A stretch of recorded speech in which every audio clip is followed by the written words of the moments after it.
Muito bem, sejam todos bem-vindos. Eu sou o Leonardo Meirelles e você está no Trust Control Talks, o podcast da Trust Control, onde falamos tudo sobre o mundo da cibersegurança.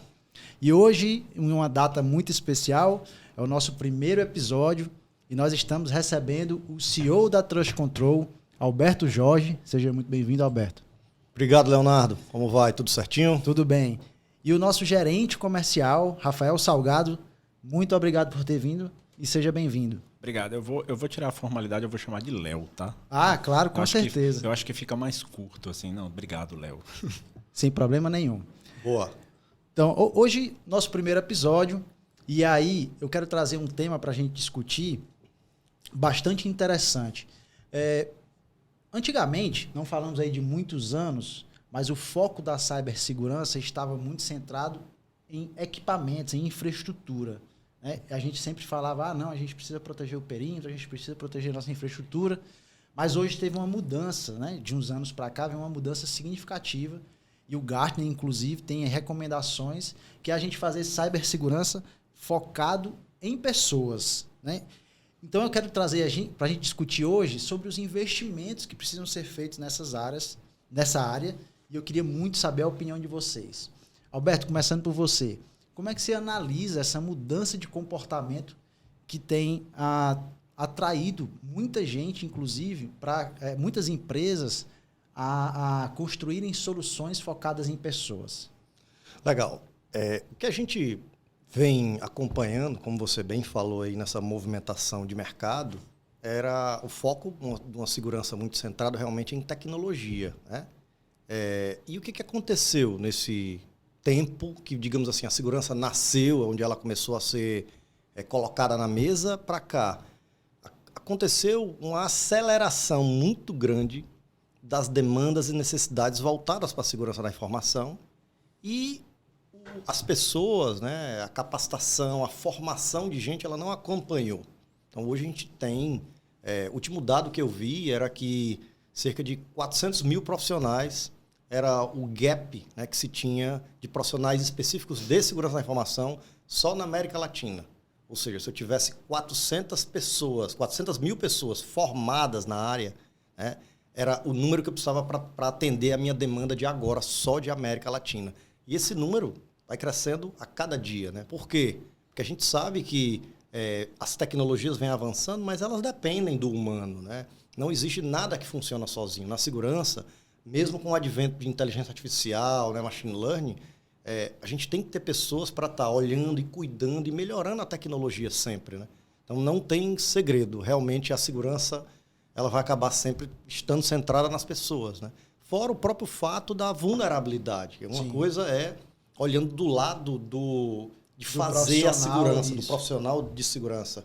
E o outro lado é olhar também o próprio profissional de mercado que precisa ter essas noções de segurança para que ele evite cair num golpe, para que ele não seja vítima de uma fraude, de um ataque, uma engenharia social, algo nesse sentido. Então, são esses dois aspectos que eu gostaria de destacar, que tem bastante relevância. Eu vou pegar seu gancho, Alberto, e vou fazer uma pergunta aqui para o Rafael, porque o Rafael está sempre também em contato com muitos clientes e muitos profissionais da área. E o Alberto trouxe esse ponto, e eu queria que você me falasse como é que você enxerga a maturidade dessas empresas, a título de hoje, de trabalharem internamente a cibersegurança. Você acha que elas estão preparadas ou que tem um gap muito grande aí para ser abordado?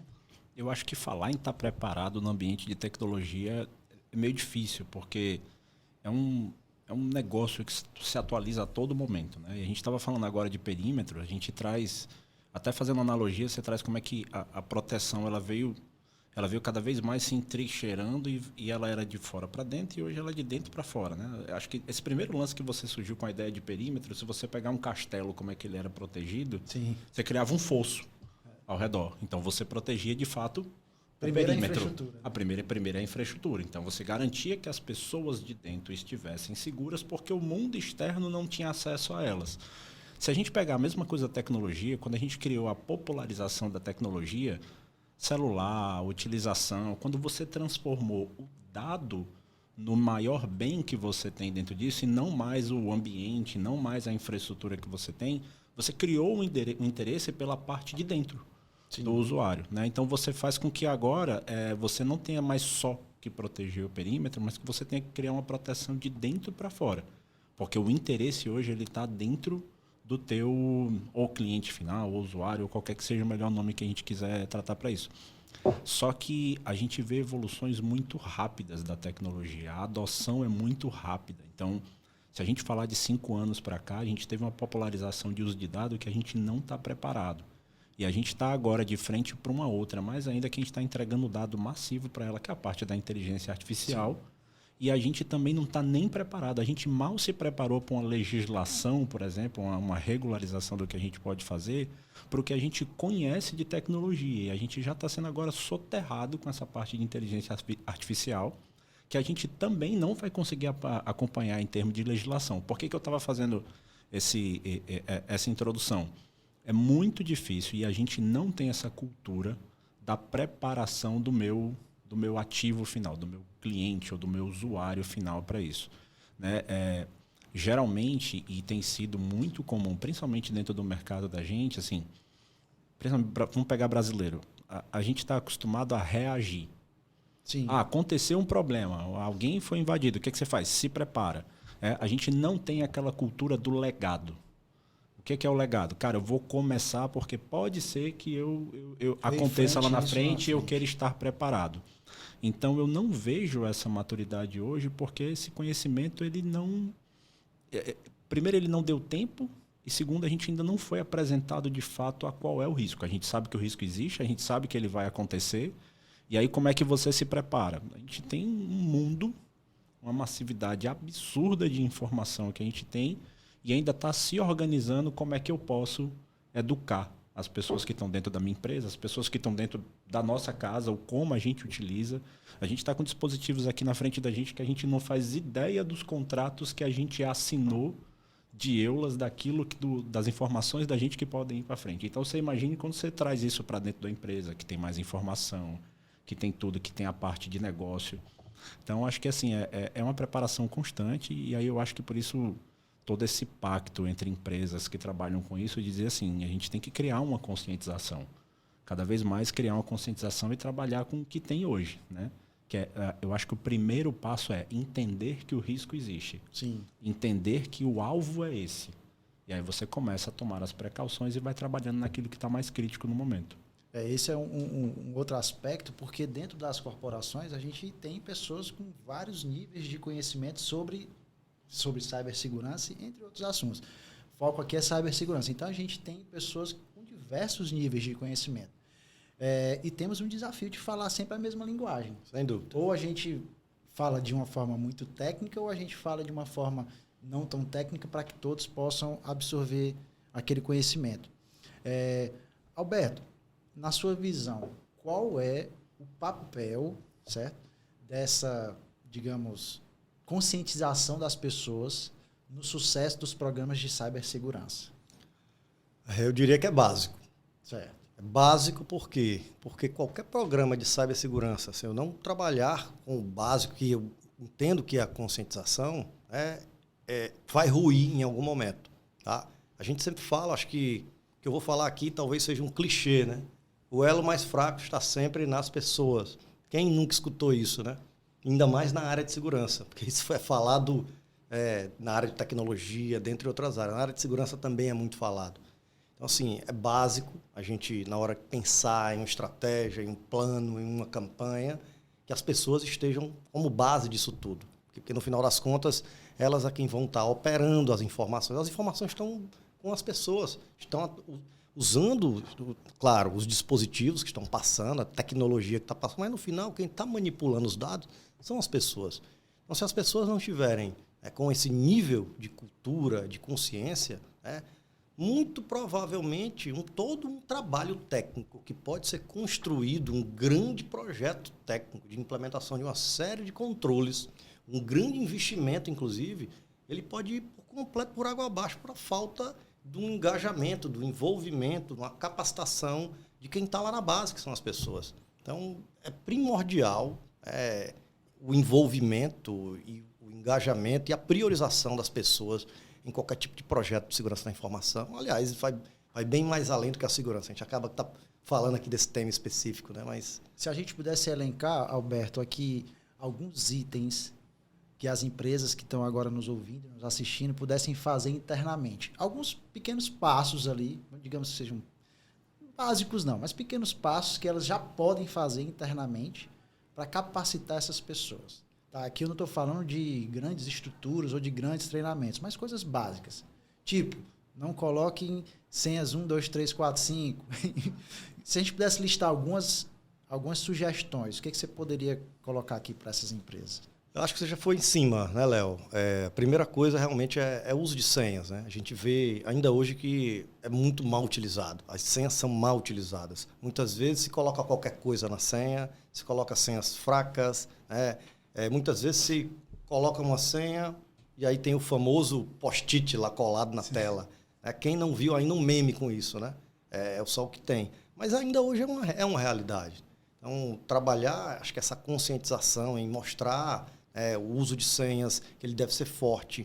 O uso de senhas ele não deve ser igual nos mesmos aplicativos. Por quê? Porque se você for alvo em um dos seus aplicativos e você está usando a mesma senha para tudo, acaba que você vai ter um risco muito maior. O teu problema pode ser muito maior. Então, basicamente, o uso de senhas, a adoção de senhas, ela é um passo muito importante, mas a própria manipulação das informações. Tinha muitos casos, hoje, naturalmente, a gente vê menos, principalmente por conta do advento da pandemia. Mas um caso que eu vi muito, e muitas vezes não era um colaborador mal intencionado, era muitas vezes mal instruído. Mas o grande exemplo antes de pandemia, muita gente trabalhava no escritório, né, e depois, ao final do expediente, ia para casa. Hoje em dia, o negócio está misto, né? Eu estou em casa, estou no escritório. Mas antes era muito comum a gente ver. E aí volta a questão do perímetro, né? O momento que o perímetro era o grande ponto da questão, que hoje já não é mais, era um colaborador, está dentro de uma empresa, executando o seu trabalho, e de repente ele, vou acabar esse trabalho da minha casa. Como é que o colaborador, na grande maioria das vezes, ele fazia? Ele pegava aquele dado que estava dentro do perímetro da organização, e muitas vezes ele pegava e colocava no e-mail pessoal dele, para quando chegar em casa, ele pegar o computador pessoal dele, acessar o e-mail pessoal dele, para muitas vezes ele dar continuidade no trabalho que ele estava fazendo. E o que ele acabou de fazer? Ele acabou de jogar tudo por água abaixo. Porque a partir do momento que ele tirou a informação da guarda da empresa e colocou para um ambiente que é um ambiente que a empresa não tem controle, ele jogou a informação por água abaixo. Como é que eu vou garantir que o dispositivo dele não está comprometido? Como é que eu vou garantir que o dispositivo dele não vai, por exemplo, o filho dele para jogar um joguinho e nesse joguinho vem junto ali algum software malicioso, o dado vazar? O e-mail dele, como é que eu vou garantir que o e-mail dele não pode ter sido comprometido e aquele dado corporativo que estava lá dentro do e-mail, né? Então, é muito isso, né? É trabalhar a consciência das pessoas para elas entenderem muitas vezes que um comportamento dela, que muitas vezes a pessoa nem entende que é malicioso, vamos chamar assim, malicioso, né? Porque ela está, às vezes, querendo fazer o melhor, mas ela não tem essa visão, talvez uma visão mais 360, né? Para entender que aquilo, mesmo eles fazendo de uma forma bem intencionada, ele está expondo a organização. Então, esse é um ponto bem chave. Bom, Rafael, pesquisas do Gartner, de outras grandes empresas e corporações de cibersegurança, elas apontam a tendência de que as empresas estão cada vez mais dispostas a investir em pessoas, tá? Eu queria saber um pouco da tua visão de mercado, se a gente enxerga isso de fato ou se ainda está no campo de pesquisa. Eu acho que a gente já tá vendo isso, né? E aí, pegando no pouquinho que estava sendo falado aqui, é engraçado, e eu vou percebendo as palavras que a gente mesmo está colocando aqui, de conscientização, de permissão, das fronteiras, né? Como o Alberto falou, antigamente a gente tinha essa linha que ela era cruzada, que ela dizia, tá dentro da empresa tá seguro, tá fora da empresa não tá. Só que agora ele anda junto com a gente para todo canto. Para todo canto. Não tem isso? Então, assim, algumas pessoas falam no termo prostituição de fronteira. Né? Durante a pandemia, isso aconteceu muito, que o cara trabalhava no mesmo canto que ele dorme, que ele tem relação com o filho, que ele come, que ele faz isso. Então, a gente trouxe isso para dentro de casa, levou a casa para dentro da empresa. E aí a gente saiu do advento da proibição. Acho que quando eu comecei nessa área de segurança lá atrás, há alguns 15 anos, 20 anos atrás, eu não sei, a gente falava em permissividade. Dizer assim, não pode. Aí até as próprias ferramentas eram fechadas. Você criava regra para dizer isso pode, isso não pode, isso pode, isso não pode, isso pode, isso não pode. E isso era o suficiente. Só que quando a gente foi sendo atravessado por um monte de possibilidades que você tem de uso da tecnologia, a gente começou a entender, poxa, a gente não pode frear esse avanço. Então você saiu do pode, não pode, vamos conscientizar para que as pessoas tenham noção. E aí por que eu acho que isso é uma realidade hoje? Eu escutei um historiador falando recentemente, e aí eu gosto sempre de fazer essas analogias com o cotidiano, para que a gente entenda, para que a gente, assim... Eu acho que a gente tem uma parcela de culpa muito grande, a gente de tecnologia, a gente de ciência, de tudo isso, no qual hoje a gente ainda está em 2023 falando em conscientização do povo para a tecnologia, porque era bonito na época da gente só a gente entender de tecnologia. O cara fala bit byte, o cara fala aquilo. E o que é que a gente fez? A gente foi afastando as pessoas de tudo que era considerado ciência. A gente foi elitizando o que era ciência. E hoje a gente criou um pessoal averso à ciência. E aí o historiador ele falava que assim, quando as caravelas chegaram no Brasil, os índios não viram. Pô, mas como é que você não vê um negócio gigantesco? Cara, eles não tinham parâmetro, eles não sabiam o que era aquilo. Então, para eles não causava ameaça. Eu acho que a mesma coisa acontece com muitos dos... Eu não gosto muito do termo usuário, mas muitas das pessoas que consomem a tecnologia, seja ela para o trabalho, seja ela para o dia a dia. Elas não veem isso chegando. Porque elas não têm o parâmetro, elas não entendem que aquilo é um ataque, elas não sabem que elas estão sendo constantemente atacadas. E aí eu acho que criar esse medo de dizer, você está sendo constantemente atacado, a gente pode retrair as pessoas. Então, hoje não é que eu diga assim, cara, eu tenho visto que as empresas têm investido. Cara, tem que investir. Se você não investe nisso, você não consegue fazer. As empresas, é muito louco. Quando você ia para um curso de administração, você falava em ativos da empresa. Sim. Uma empresa vale porque ela tem carro, ela tem... Hoje você tem empresa que ela não tem um ativo, ela não faturou $1 e ela vale bilhões na bolsa. Porque ela está em cima do que ela está consumindo e produzindo para as pessoas. Então você inverteu essa pirâmide da administração. Os ativos a gente nem vê. Você nem vê, você não sabe mais nem o que é. Então, aqui tem 3 ativos da empresa que a gente está. Não importa o que você faça, o que você faça de tentar a proteção. Se não começar, como o Alberto falou, pelo básico, e aí a palavra vem de base, né? Se você tirar a base de qualquer coisa, ela vai ruir. E aí eu acho que um bom ponto para começar é a gente, de fato, trazer todo mundo para a conscientização, é entender o poder que essas pessoas têm. E aí, como diria o tio Ben Parker, com grandes poderes, vem grandes responsabilidades. Se a gente entender o quão eu posso afetar a empresa e o quão eu posso crescer, a gente afasta um pouquinho desse medo, mas permite que as pessoas se desenvolvam, cresçam, tratem de inovação. Porque, assim, é irreal você querer, e aí a gente está falando toda hora, tem que inovar, tem que fazer tudo, e você querer que isso aconteça, as pessoas com medo. Cara, elas vão se arriscar, elas têm que se arriscar. Assim como uma criança aprende a andar caindo, a gente vai aprender a vender, a gente vai aprender a desenvolver uma empresa errando. E aí, qual é o papel da gente enquanto empresa de segurança? Eu acho que o papel da gente não é meter o medo, é dizer assim, cara, eu quero te deixar seguro o suficiente para você errar.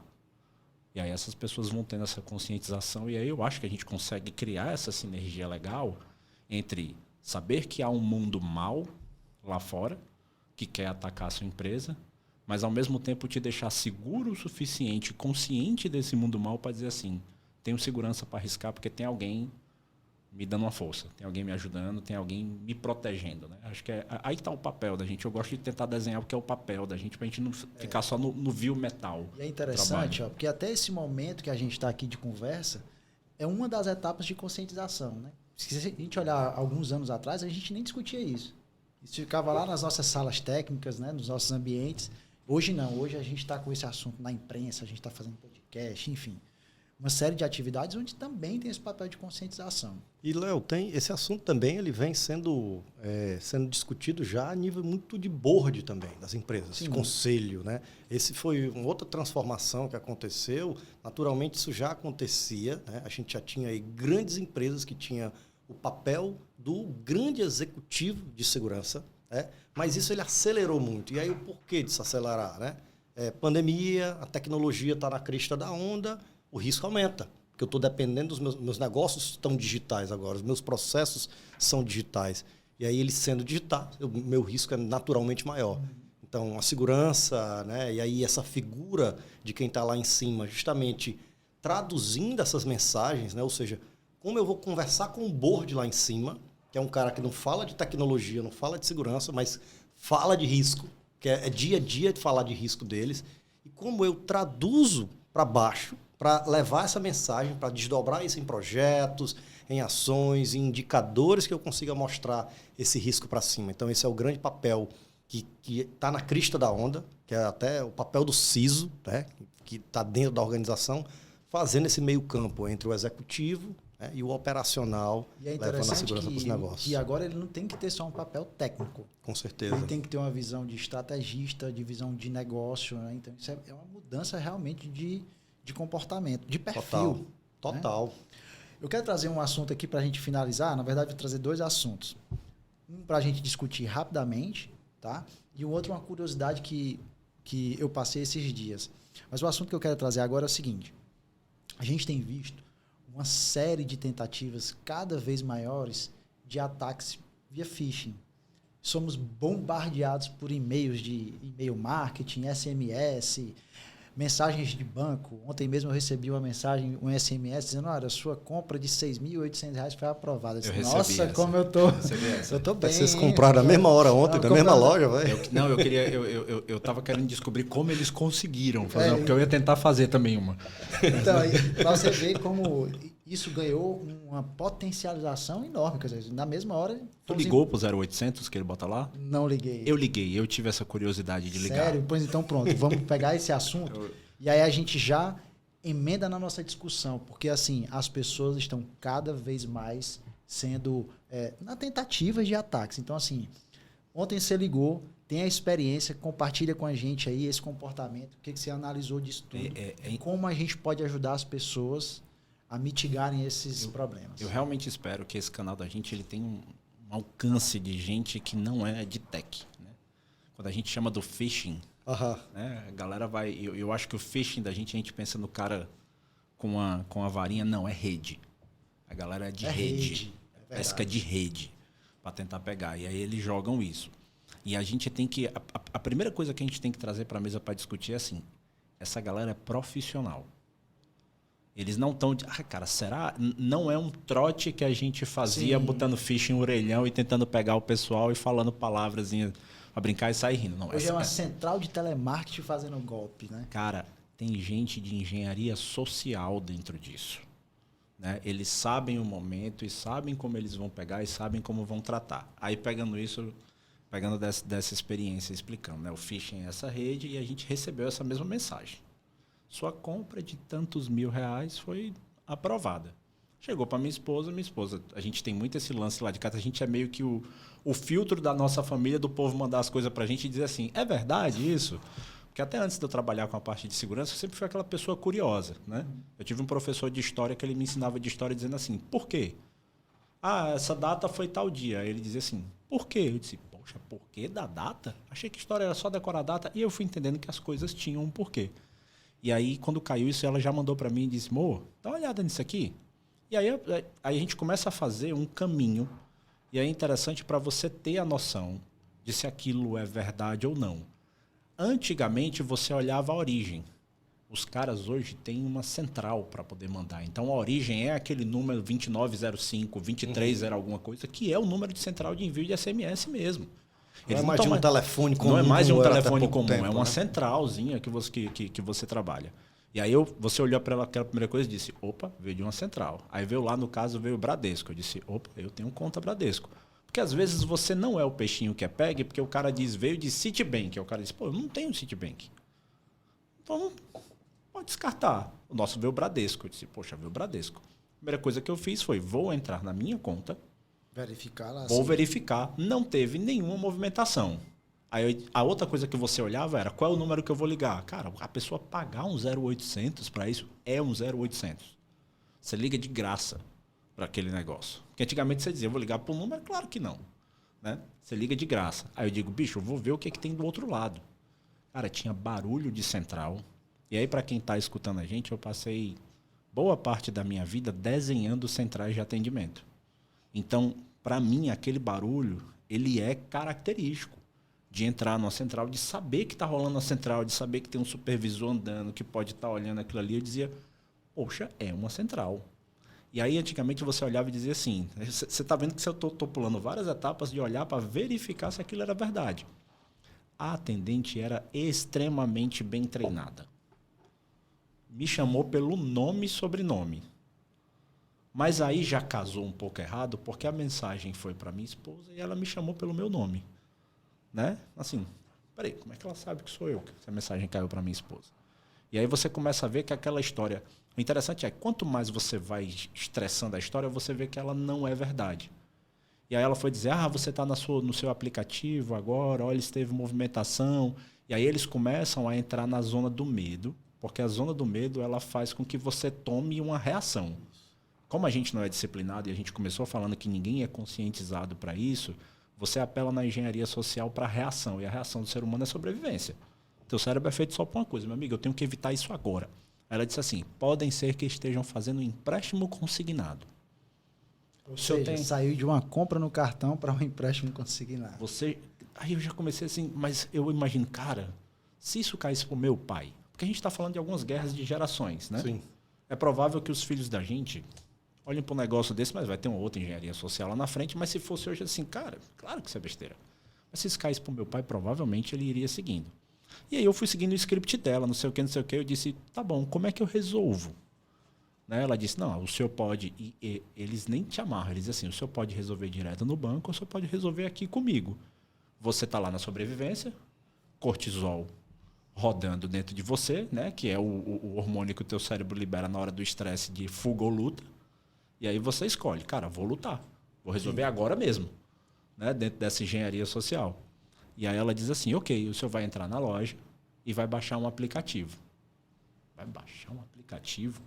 Aí eu disse assim, beleza, qual o nome do aplicativo? Aí eles não dizem o nome. Ela diz assim, eu vou soletrando e o senhor coloca.